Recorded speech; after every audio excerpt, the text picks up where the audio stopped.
Hello, y'all. I'm here to discuss the controversy with Kanye West, so I'll get right down to it. First of all, let's talk about who Kanye West is, where he's from, his family, etc., etc. First of all, Kanye West was born, let's see, I have it all prepared here. Kanye West, he is born in June of 1977. I'm not sure what that makes him, if he's Gemini, no, maybe Cancer. His parents divorced when he was 3 years old. He moved with his mother to Chicago. That's why he talks so much about Chicago. So everybody, please bear with me and hear me out. If you want, you could put this on quick mode, because it'll be interesting. His father, Ray West, is a former Black Panther. So what was a Black Panther? I looked that up. Black Panther, it was a party, an American organization which fought against police brutality against Black people. It was like a self-defense group.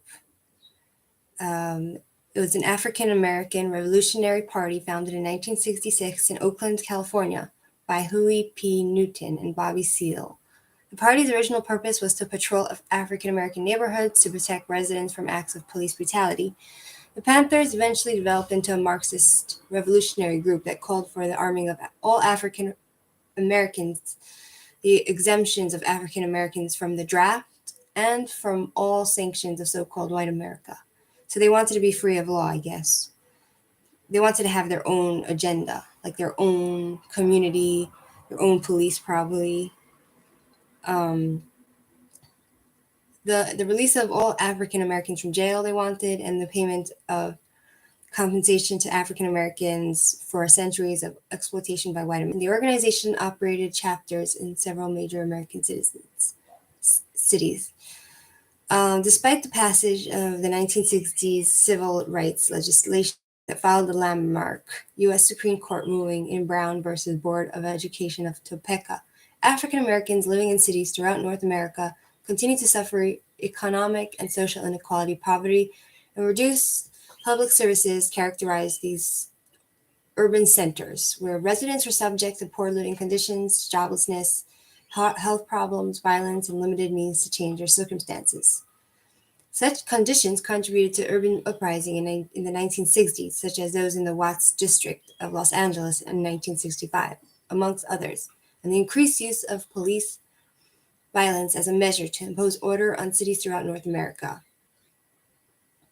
It was in this context, and in the wake of the assassination of Malcolm X in 1965, that Merritt Jr. of college student Huey P. Newton and Bobby Seale founded the Black Panther Party for Self-Defense on October 15, 1966, in West Oakland, officially Western Oakland, the district of the city of Oakland, California. Okay, so this was an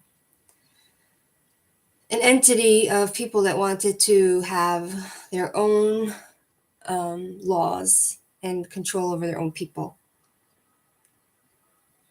So the Black Panther Party outlined a 10-point program, not unlike those of the Universal Negro Improvement Association and Nation of Islam, to initiate national African American community survival projects and to forge alliances with progressive white radicals and other organizations of people of color.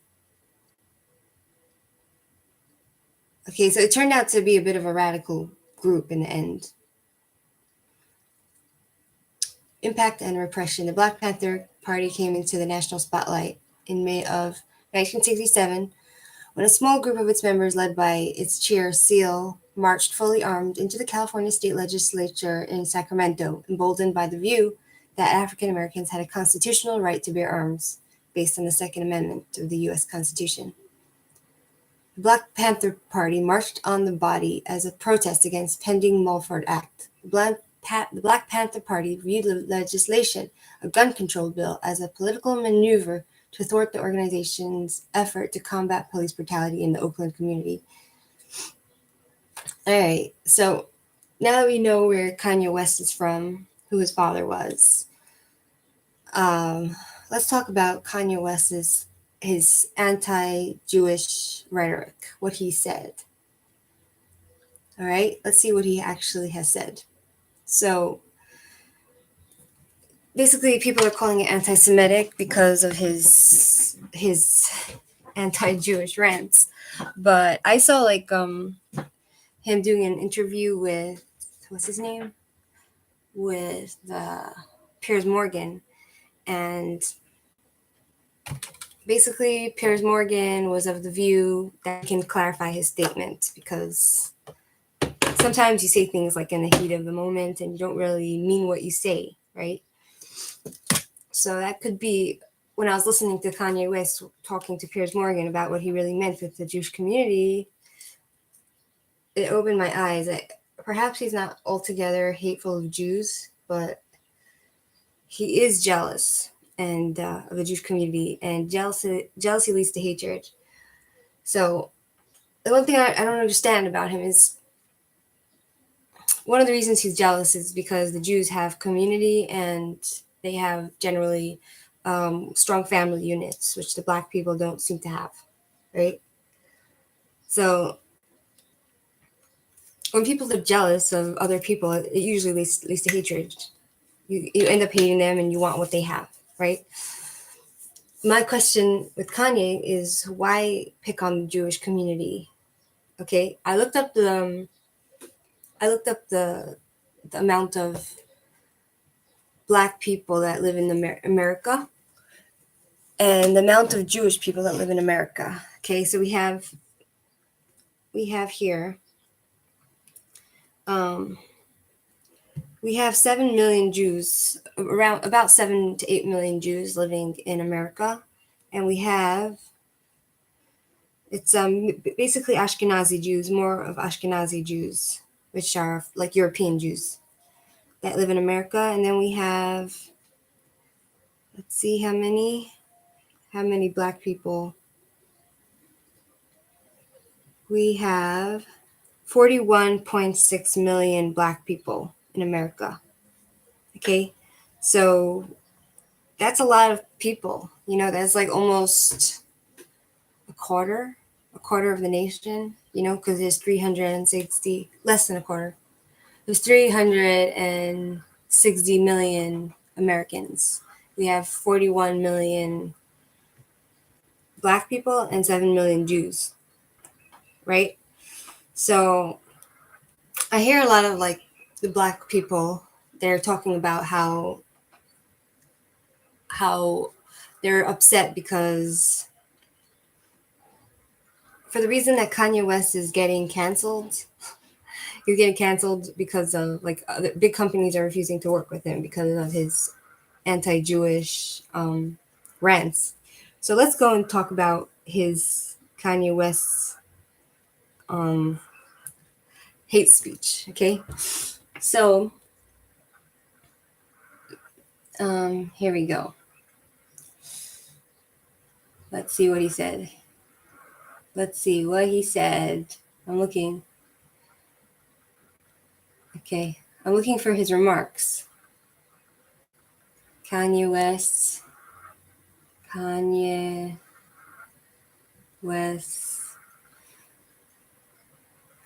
anti-Semitic remarks.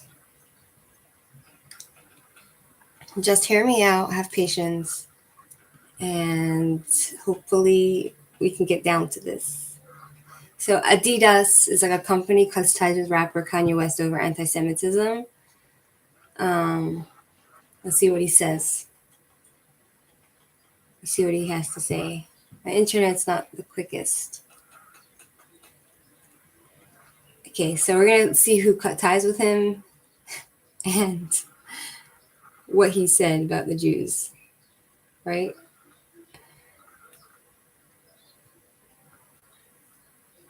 Okay, so he's not in Forbes anymore. He's not with Adidas anymore. He's getting like canceled. I kind of feel bad for him, but okay, he says, I can't say anti-Semitics and And Adidas cannot drop me, said the rapper, who legally now goes by the name Ye, on the Drink Champs podcast earlier this month. Ye, who had worked with Adidas since 2013 on his Yeezy line of super expensive, super popular sneakers, thought he was untouchable. After all, Adidas gets an estimated 4% to 8% of its sales from Yeezy products. Okay.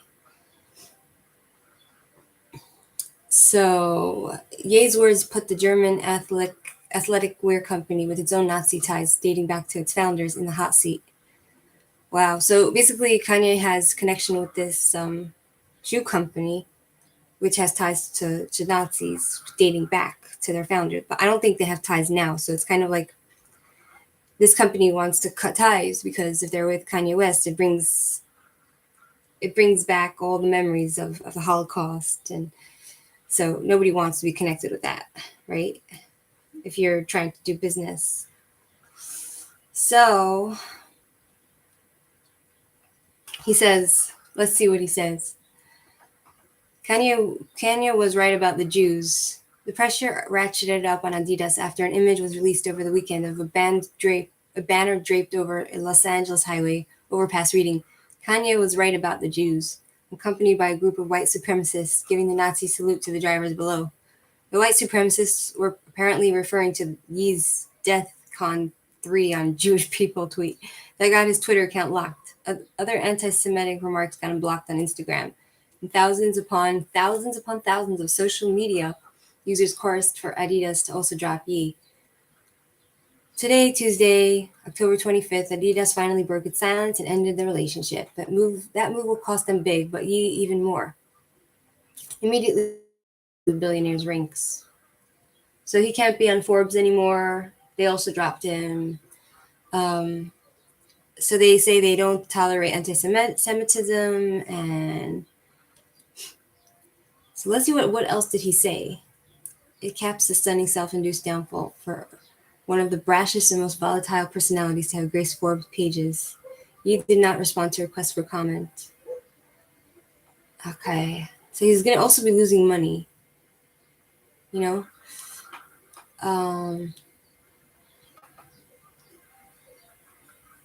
Okay, so what else did he say?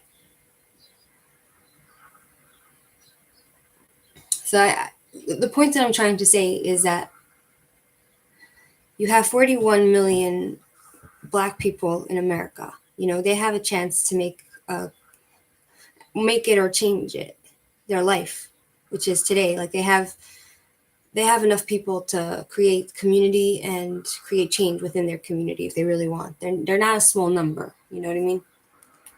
They just need unity, which they themselves say, okay, the Jewish communities, they have unity, and we don't have that, so we want that as well. But I don't understand why the focus is mainly on Jewish unity, Jewish communities, because if you go to the other countries, especially like Middle Eastern countries, where they have family values like Turkey, you go to all these other countries where you have like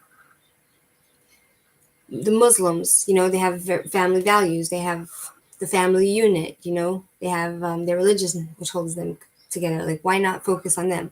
Why not be jealous of them? Why not? They're also good in business.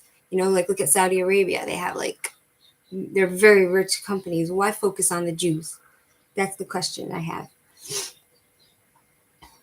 Right?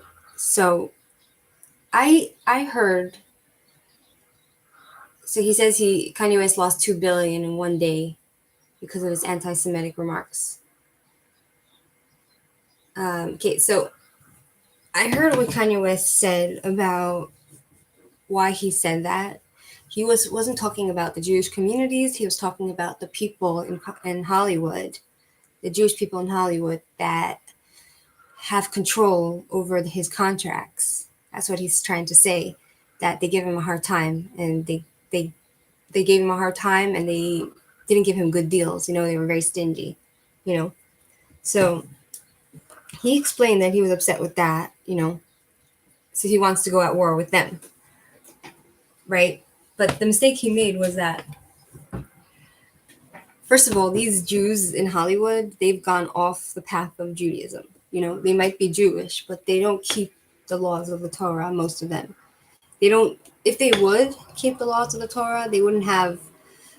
They wouldn't be in that position to be in charge of making contracts in the entertainment industry. That's not something we mix with. We have our own entertainment. You know what I mean? Like Jewish singers, and so what people don't understand about anti-Semitism and the Jews is that there's a very small percentage of Jewish people who are very powerful. They've gone off the way of Judaism. Like for Harvey Weinstein, for instance, he was Jewish. He was very powerful in Hollywood. He would take advantage of women. He would do all different terrible things to them. He was very rich. He had control in Hollywood, and he was Jewish. But he went off the way of Judaism. He doesn't represent, even though he does not represent the Jewish people. People look at him as an example of what Jews are like. The Jewish person is not like Harvey Weinstein. You know what I mean? So I think that's a mistake. Oh, the Jews own the banks. A lot of them do, and a lot of them don't. Like most of the Jewish community, we're just average. We're not very rich. We appear rich because of our lifestyle. You know what I mean? Because we have better quality of life, because we don't spend all our money. We go according to what the Bible says. You know what I mean? If you're a religious person. I'm not religious right now, but I'm more traditional. But I'm just trying to explain what's going on with Kanye West. And so I heard him talk on like I said, I heard him talk on Piers Morgan, and how he's just upset with those people in Hollywood, right? And he actually looks up to the Jewish community, and he wishes his people, the Black people, can be just like the Jewish people in the way where they have family values, where they have fathers in the house and the mothers in the house, and less crime. And he said he's very jealous and of the Jewish community in that aspect. But the problem with him is that I don't believe he hates Jews. I just feel like he gets carried away with his words, kind of like Trump gets carried away and just like, without explaining it, he just puts it out there. And he might himself had made a mistake, by not explaining it. And in his heart, he might not be anti-Semitic, but he has to realize that his words have influence on other people, and he comes across the wrong way. Do you know what I mean? So that's what I really think about Kanye West. I don't think he's a bad person. I don't think he hates Jews. He might have jealousy issues,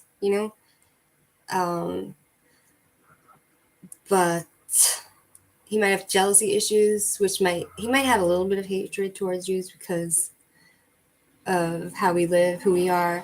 But I don't believe he meant, go full on kill Jews, like what he said here. I don't believe he meant it.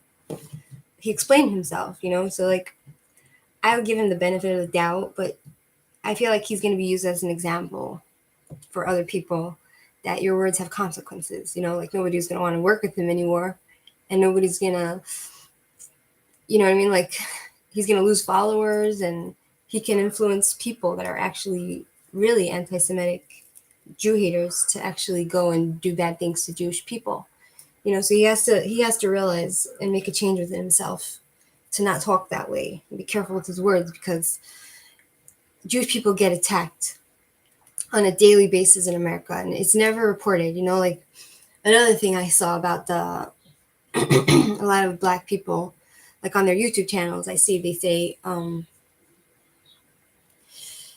they say that they talk about the Jewish community, and they say about how we have it better off. The Jewish people have it better off in America.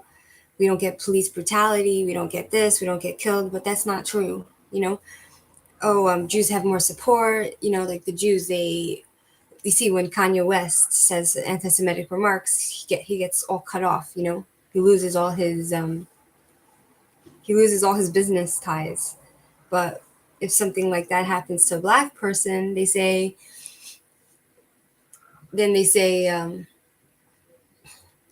what was the point? I lost my train of thought. So basically, if something is said against a Jew, then everybody rises up and defends them. That's basically their point. But that's not true because, as you can see, when George Floyd died, when he was killed by a cop, the whole country rose to the point where they all rose together and they made Black Lives Matter. They all got together and they went and they rooted, they protested, they looted and made billions in damages in America, billions of property and damages to small businesses as well and to their own people's businesses.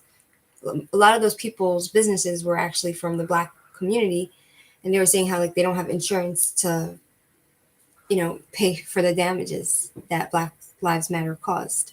So you had, with Black Lives Matter, you had millions of people rise that are also white, Antifa joining the Black Lives Matter movement, and looting and attacking people.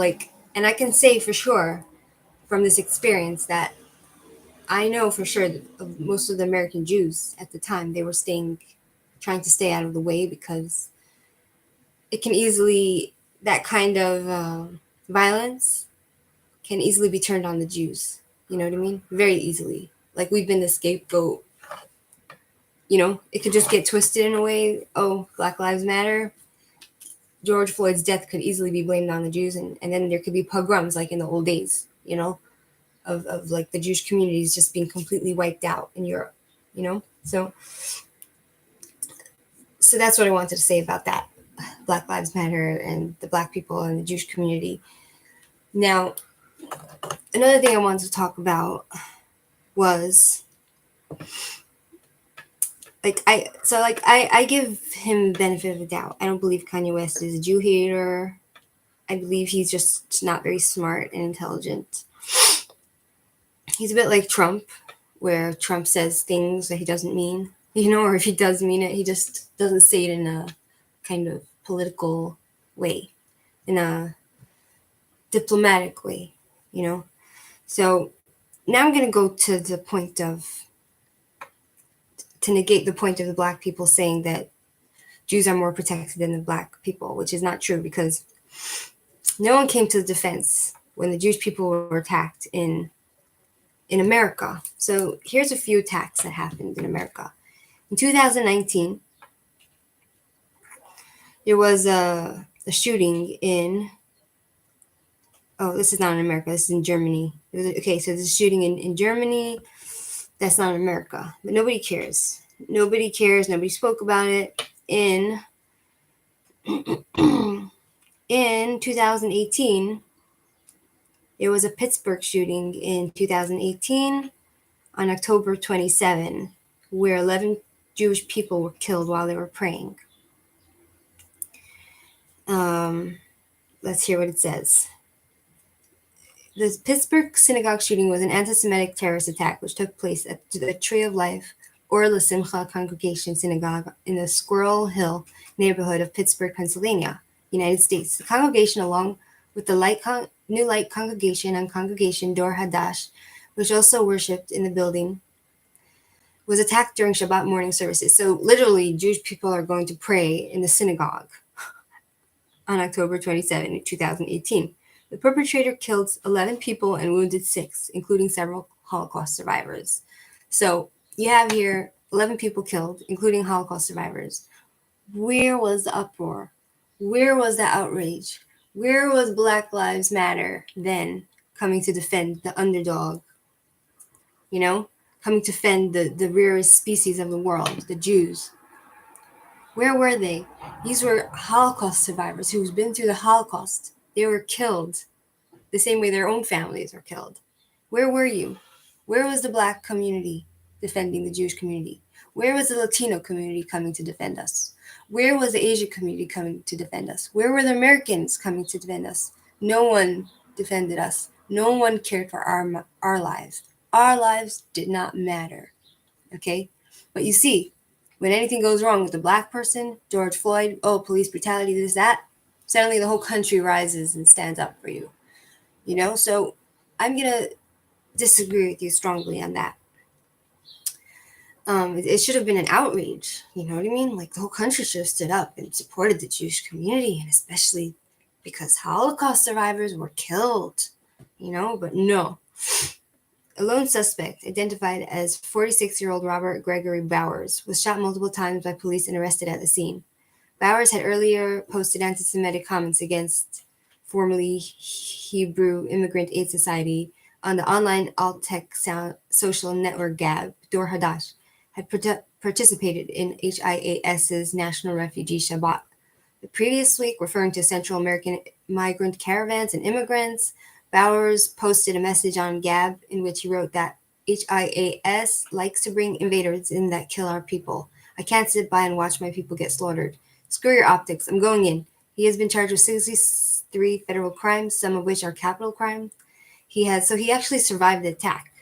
He separately faces 36 charges in Pennsylvania State Court. Background. Yeah, so we have all these people dead and injured as well. All right, so there's like always been hate crimes in America against Jews, but no one talks about it. It's like hush, hush, hush. Nobody, it's not in the news, especially it's not on CNN, MSNBC. It's nothing of the sort. It's like play down. All right. So, let's go to the next big mass shooting in America to Jews that happened to Jews. It's called it was in California. Poway. Let's go to Poway. Chabad of Poway. Poway shooting. All right, the Poway Synagogue shooting occurred on April 27, 2019, at a Chabad of Poway Synagogue in Poway, California, a city approximately 20 miles north of San Diego, on the last day of the Jewish Passover holiday, which fell on Shabbat. Again, they choose to attack Jews on the day of worship, on the days where we don't have guns on us. We never carry guns anyway, but he was armed with an AR-15 style rifle. John Timothy Ernest fatally shot one woman and injured 3 other persons, including the synagogue rabbi. After fleeing the scene, Ernest phoned 911 and reported the shooting. He was apprehended in his car 2 miles away from the synagogue. He was sentenced in a state court in life in prison without possibility of parole, and he just got life in prison, no death, no nothing, And I could tell you from where I'm from in New York, I'm from Brooklyn. I'm from the Jewish community in Brooklyn. I can tell you that, I'm not a racist person, and I'm just trying to tell the people that are talking about, when it comes to the Jews, they get, like Kanye West is getting fired from all these things for saying bad things to the Jews, but when it comes to the Black community, no one stands up for us. Guess what? The Jewish community from where I'm from, we're surrounded and we live with the Black community. Okay. Now, the Black community, I understand their circumstances. They have very hard lives. They have, most of them, it's hard for them to have jobs. Their education is not the best. It's very hard for them to raise themselves out of the poverty that they live in, and their lifestyle. Lots of them are criminals and gangs and thugs. And they live their life like that, and it's not an easy life, and it's hard for them to raise themselves out of that kind of predicament. But I believe that every individual has a choice.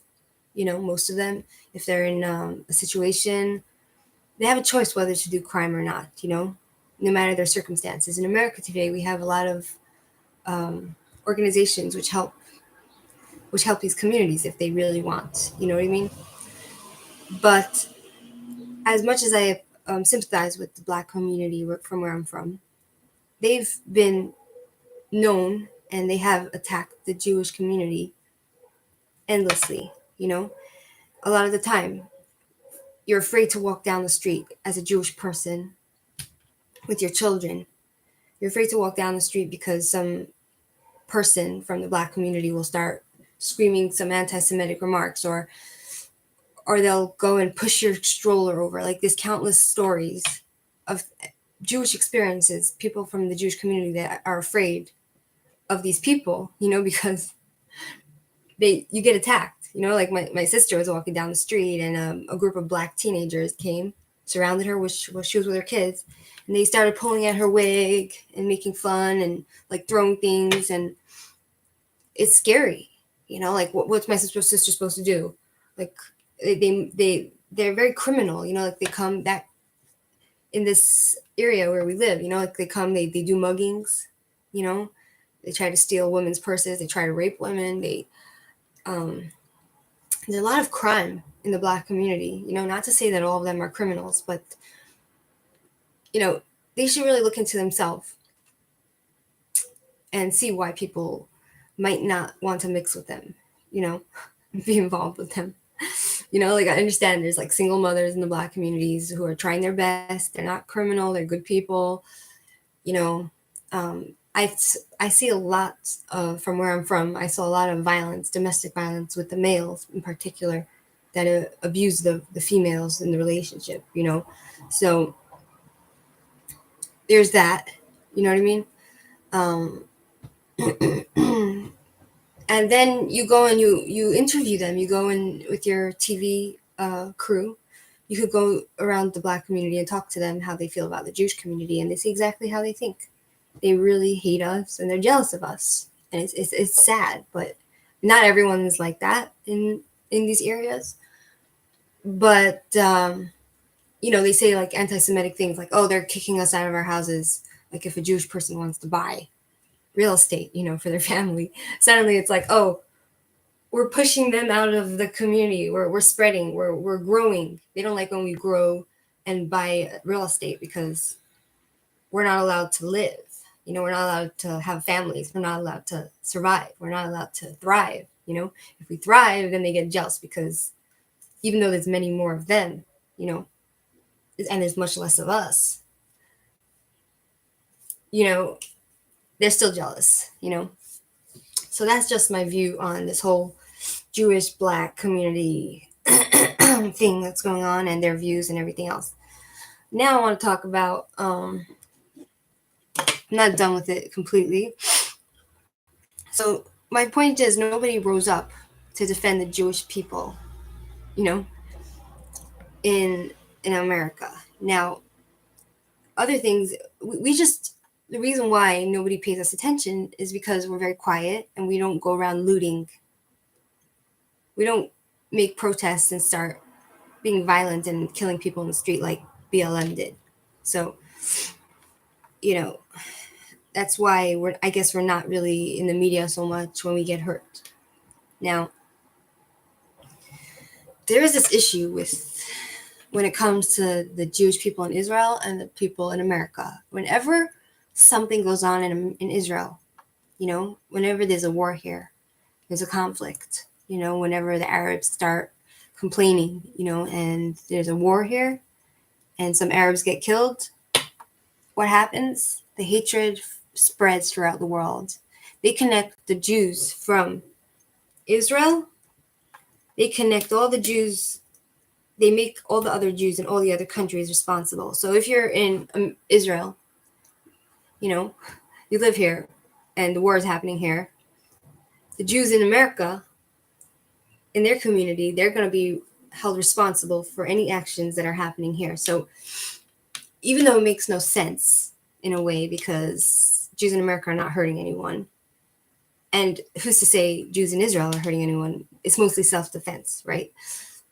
And that's on another whole topic about self-defense. It's like, you should watch this movie called, I don't know what it's called, but it's how the Arabs on 9/11, they hijacked a plane and wanted to crash it towards the Pentagon. But the crew, the people on the plane, they rose up and fought the terrorists and crashed it elsewhere, crashed the plane elsewhere. And it's a true story because they found the black box on the airplane. So we're always told, we always teach, like in the Jewish community, we always say Jews everywhere are responsible for one another. That's where charity comes in. We're supposed to help each other. That's why Kanye West is so jealous of the Jewish community, because we're taught in school every Jew is responsible for each other. We're all one unit. We're all one people. We all have one soul, right? And we all have one soul, one people, and we all have one God that we are supposed to answer to at the end of the day, right? So I guess the non-Jewish people of the world, they get that, they understand that in their own twisted way, and because they have their way of thinking that Jews are all one, and we're all responsible for what happens in Israel is kind of twisted because Jews in America aren't involved in the war in Israel, so, but the fact of the matter is, every Jew, wherever we are, we're like one body, if a Jew is suffering in Africa, the rest of the Jews will suffer. So like, for instance, if the Jews are suffering in Israel, all the Jews in America suffer because we feel it and we get mistreated for it as well. We get attacked for it. I could say for myself, when I would go with my brothers, I would go with my father on the train, and he looked like a Jew. He has a beard and a black hat. That's it, We get stared at on the train with hatred. A lot of times people will come, Spanish people will start saying nasty things. And, like it's if you wear kippah, it's like putting like a target on your back, to get aimed at, So here's an article about the state of anti-Semitism in America in 2021. On October 25th, 2 years ago, on the anniversary of the Pittsburgh Synagogue attack, American Jews released the findings of the first survey of American Jews on their experiences and perceptions of anti-Semitism. A year later, the second iteration of the survey was accompanied by a parallel survey of the general U.S. public. So they did a survey.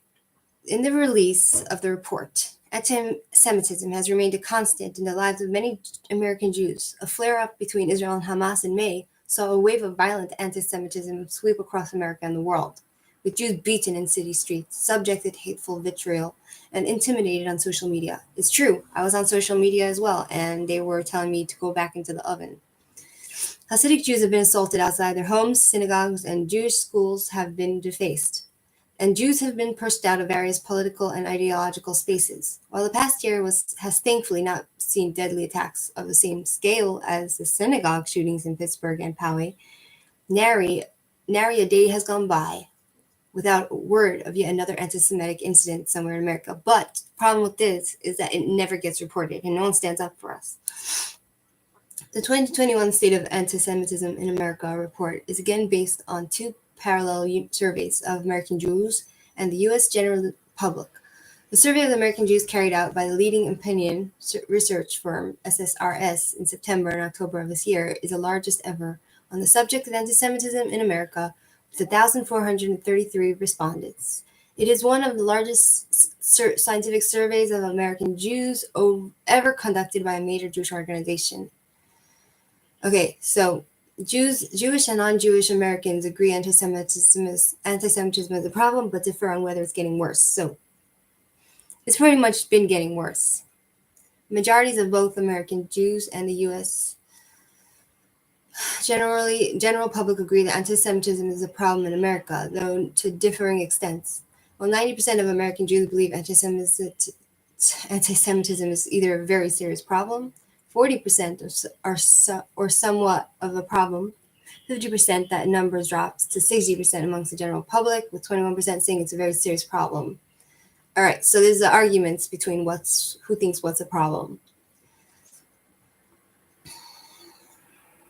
So 82% of American Jews believe anti-Semitism has increased in the United States over the past 5 years. You see, what Black people are not understanding is that back in the day, when they didn't have any rights, Jews didn't have any rights either. It's, in Texas, like in one of those, in those places, they would have signs on their stores: no Blacks, no Jews, no dogs allowed, So they don't realize that we were also oppressed. They're They're not the only ones, you know what I mean? Anti-Semitism is prevalent, and many Americans have noticed it. 24% of Jews have been a victim of anti-Semitism over the past year. 17% of American Jews said they had been the targets of anti-Semitic remarks in person, with 8% saying it had happened more than once. It's happened to me more than once, I can tell you that much. People have been physically attacked. Like we have, if you go look, there's like a website called crownheights.info, and there's a Jewish community there, and you can see what goes on there on a daily basis. The Jewish community, there's like a few thousand Jewish families. You're just being attacked. Their kids are being attacked. Like my brother's bike was stolen. You know, like, and Black people can be very anti-Semitic, okay, as well. So they're complaining about being targeted, you know, but they're at fault themselves of treating the underdog the same way that they're being treated. You know what I mean? So not to say that they don't have their own issues, you know what I mean? But I'm just being realistic and practical. All right. So, what else did I want to talk about? So we spoke about the shootings, anti-Semitism. We spoke about Kanye West being, if he's an anti-Semite or not.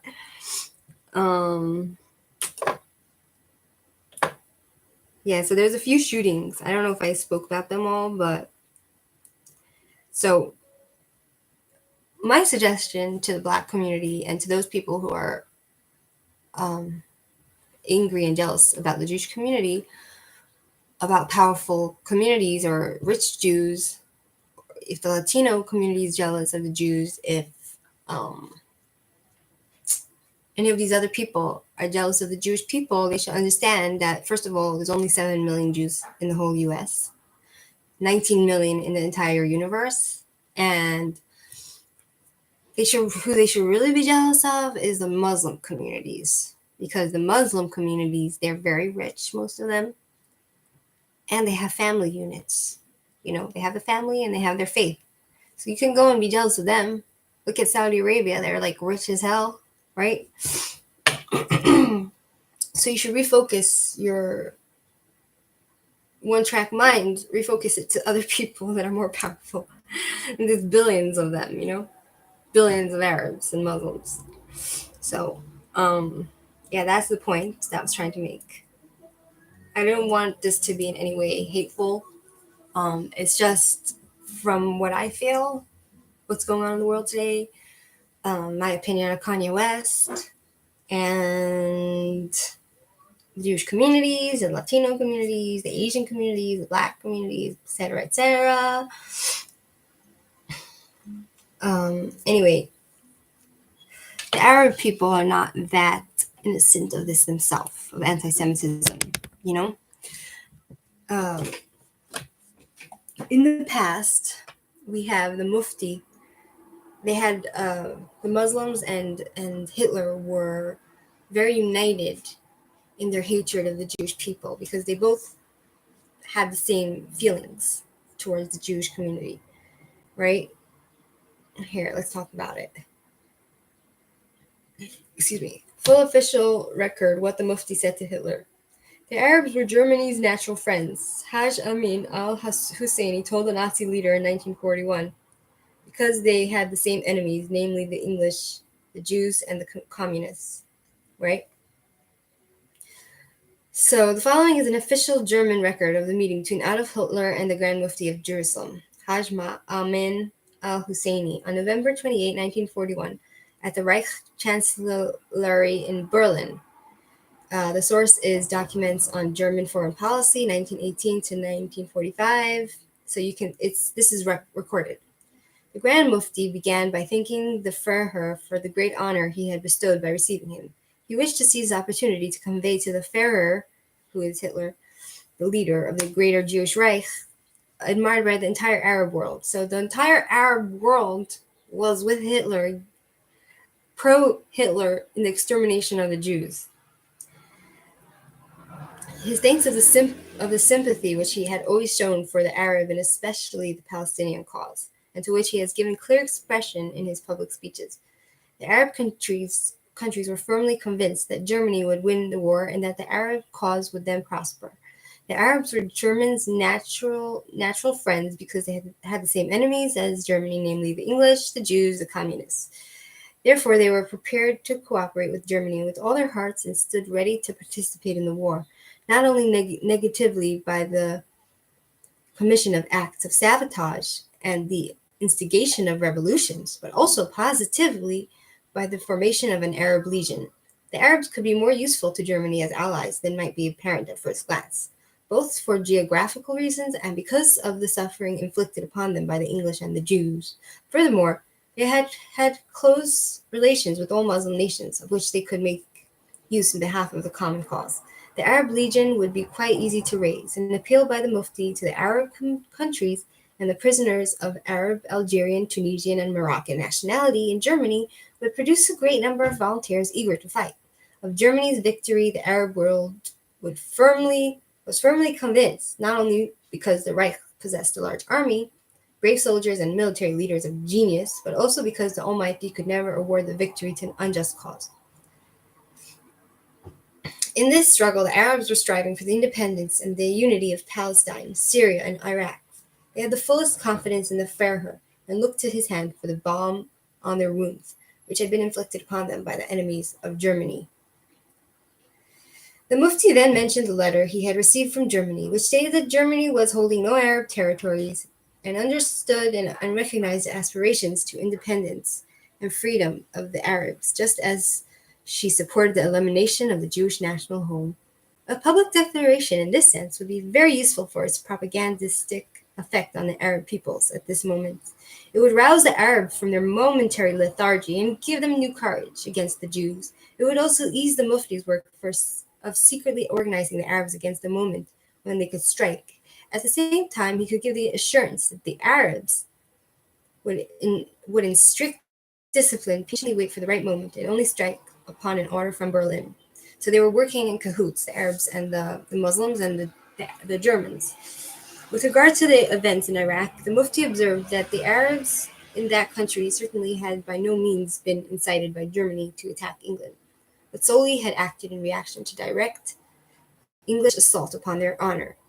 The Turks, he believed, would welcome the establishment of an Arab government in the neighboring territories because they would prefer weaker Arabs to stronger European governments in the neighboring countries, and being themselves a nation of 7 million, they had moreover nothing to fear from the 1 million Arab inhabiting Syria, Transjordan, and Iraq and Palestine.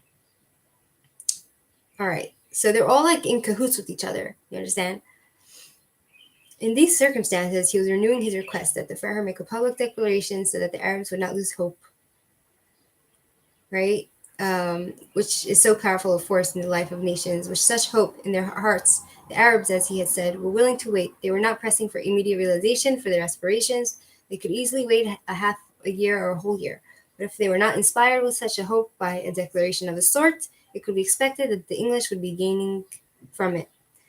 So Hitler replied that Germany's fundamental attitude on these questions, as the Mufti himself had already stated, was clear.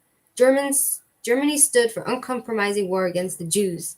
That naturally included active opposition to the Jewish national home in Palestine, which was nothing other than a center, in the form of a state, for the exercise of destructive influence by Jewish interests. Germany was also aware that the assertion that the Jews were carrying out the functions of economic pioneers in Palestine was a lie. The work there was done only by the Arabs, not by the Jews. Germany was resolved, step by step, to ask one European nation after the other to solve its Jewish problem. It wanted to kill all the Jews in every European nation, and at the proper time to direct a similar appeal to non-European nations as well. Germany was at the present time engaged in a life and death struggle with two citadels of Jewish power, Great Britain and Soviet Russia. Theoretically, there was a difference between England's capitalism and Soviet Russia's communism. Actually, however, the Jews in both countries were pursuing a common goal. This was a decisive struggle on the political plane. It presented itself in the main as a conflict between Germany and England, but ideologically it was a battle between National Socialism and the Jews. It went without saying that Germany would furnish positive and practical aid to the Arabs involved in the same struggle, because Platonic promises were useless in a war for survival or destruction, in which the Jews were able to mobilize all of England's power for their ends. So the aid to the Arabs would have to be material aid, of how little help sympathize alone were in such a battle had been demonstrated plainly by the operation in Iraq, where circumstances had not permitted the rendering of really effective practical aid. In spite of all these sympathies, German aid had not been sufficient, and Iraq was overcome by the power of Britain, that is, the guardian of the Jews. The Mufti could not but be aware, however, that the outcome of the struggle going on at present would also decide the fate of the Arab world. The Farrer therefore had to think and speak coolly and deliberately as a rational man, and primarily as a soldier, as a leader of the Jewish and the German, sorry, not the German, the German and Allied armies. Everything of a nature to help in this titanic battle for the common cause, and thus also for the Arabs, would have to be done. Anything, however, that might contribute to weakening the military situation must be put aside, no matter how unpopular this move might be. Germany was now engaged in very severe battles to force the gateway to the northern Caucasus region. The difficulty were mainly with regard to maintaining the supply, which was most difficult as a result of the destruction of railroads and highways, as well as the oncoming winter. If at such a moment the Führer were to raise the problem of Syria in a declaration, those elements in France which were under de Gaulle's influence would receive new strength. They would interpret the Führer's declaration as an intention to break up France's colonial empire and appeal to their fellow countrymen that they should rather make common cause with the English to try to save what still could be saved. The German declaration regarding Syria would in France be understood to refer to the French colonies in general, and that would at the present time create new troubles in Western Europe, which means that a portion of the German armed forces would be immobilized in the West and no longer be available for the campaign in the East. So you get the picture, basically.